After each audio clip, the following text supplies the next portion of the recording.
کا مہینہ تمام مہینوں کا سردار ہے اور اپنے اندر بے بہا رحمتیں اور برکتیں لیے ہوئے ہے۔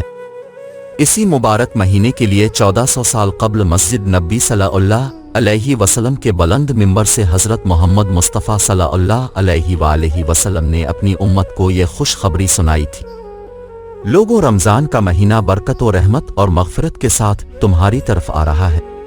وہ مہینہ جو خدا کے نزدیک بہترین مہینہ ہے، جس کے ایام بہترین ایام، جس کی راتیں بہترین راتیں اور جس کی گھڑیاں بہترین گھڑیاں ہیں۔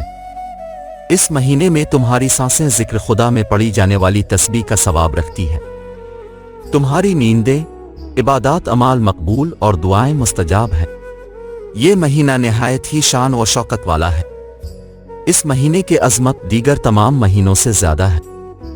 حضرت امام زین العابدین رحمۃ اللہ علیہ نے ماہ رمضان کو اپنی ایک دعا میں اسے شہر الاسلام یعنی اسلام کا مہینہ قرار دیا ہے۔ رمضان المبارک کے چند فضائل۔ حضرت امام جعفر صادق رحمہ اللہ فرماتے ہیں: روزے دار کی نیند، عبادت اور اس کی خاموش تسبیح اور اس کا عمل قبول شدہ ہے۔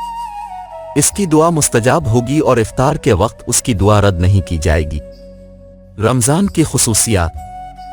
رمضان کا مہینہ بے شمار خصوصیات سے بھرا ہوا ہے، جو اس ماہ مبارک کو دیگر تمام مہینوں سے افضل بناتی ہیں۔ رمضان کریم ہی وہ مقدس مہینہ ہے جس میں تمام آسمانی کتابیں نازل ہوئیں۔ تورات، زبور اور انجیل رمضان میں نازل ہوئیں، جبکہ تمام جہانوں کے لیے ہدایت قرآن مجید 24 رمضان کو نازل ہوا۔